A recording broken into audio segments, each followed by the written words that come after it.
बातम्या आरपार दाखवणार फक्त आमचं टुडे समाचार हे चॅनल आहे.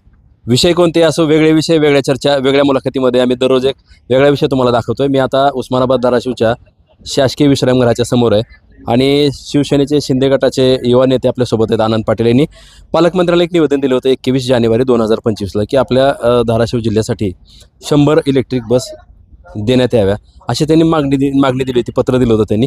पत्र माझ्याजवळ आहे आणि नेमकं त्यांच्या काय मागण्या होत्या. आता बस दिलेत ते पालकमंत्र्यांनी 50 बसची घोषणा केली आणि 25 बस या ठिकाणी दाखलसुद्धा झालेले आहेत. मी तुम्हाला ग्राउंडचा रिपोर्टसुद्धा दाखवला आहे. मात्र आनंद पाटील आपल्यासोबत आहेत. काय सांगाल बरं आता, तुम्ही पत्र दिलं होतं पालकमंत्र्यांना आणि 100 बस इलेक्ट्रिक बस द्या असं मागणी केली होती. सर्वप्रथम आपल्या धाराशिव जिल्ह्याचे पालकमंत्री प्रतापजी सरनाईक साहेब, परिवहन मंत्री यांचे मी मनापासून आभार व्यक्त करतो की माझ्या पहिल्याच मागणीला साहेबांनी ग्रीन सिग्नल देऊन इथं धाराशिव जिल्ह्यासाठी 50 बसेस अवेलेबल करून दिल्या आणि साहेबाच्या पहिल्याच एंट्रीमध्ये एकदम दबंग एंट्री साहेबांनी केल्यामुळं भविष्यात देखील हे सरकार 5 वर्ष चांगल्या पद्धतीनं प्रत्येक एंट्रीला अशी चांगली विकास कामाची गिफ्ट आपल्या धाराशिव जिल्ह्याला प्रताप सरनाईक साहेबांमार्फत मिळणार आहेत. आणि 25 बस अवेलेबल झाल्यात, उर्वरित 25 लवकरच येणार आहेत. त्याबद्दल मी प्रताप सरनाईक साहेबांचे मनापासून आभार व्यक्त करतो.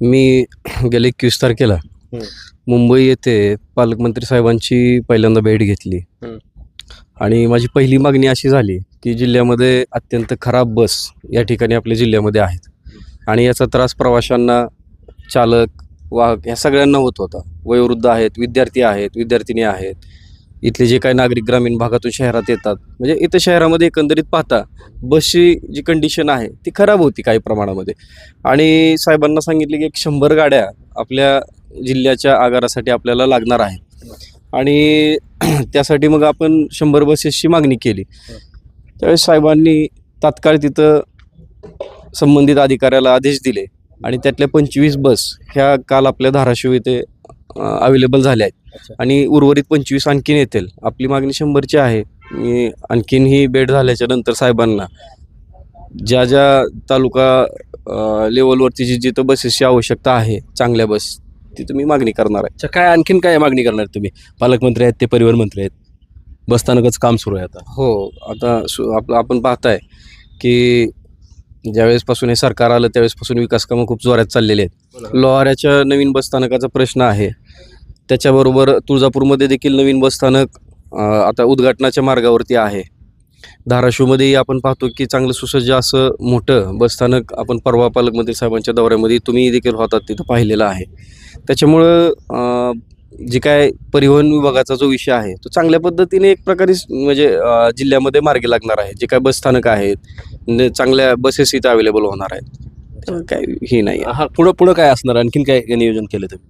नाही, नवीन मागण्या माझ्या जास्त करून साहेबांसोबत नवीन बसेसच्याच आहेत. प्रवाशाचं असं म्हणणं आहे की बस नवीन दिला, खुश आहेत प्रवासी आता, पण ते कंडक्टर तिकिटासाठी, चिल्लरसाठी प्रॉब्लेम येतात. भाडं वाढलं असं प्रवाशाचं म्हणणं आहे. कंडक्टर ड्रायव्हर सुद्धा म्हणतात की बऱ्याच वेळेस असं अडचणी येतात. नाही, त्याच्यासाठी काय आता ते म्हणजे उपाययोजना करणारच आहेत. ते त्याच्यावरती काम चालूच आहे. ते करतील 100%. काय बघा, आनंद पाटील यांनी परिवहन मंत्र्यांना पत्र दिलं. 21 जानेवारीला त्यांनी पत्र दिलं आणि पालकमंत्र्यांनी जिल्ह्यामध्ये एंट्री मारताच 50 बसची घोषणा केली. 25 बससुद्धा दाखल झाले आहेत. 25 बस पुढच्या आठवड्यात येणार आहेत. मी तुम्हाला सर्व विषय कुठलेही असो सुरुवातीला आम्ही दाखवण्याचा प्रयत्न करतोय. मी हुकमत मुलानी, उस्मानाबाद, धाराशिव.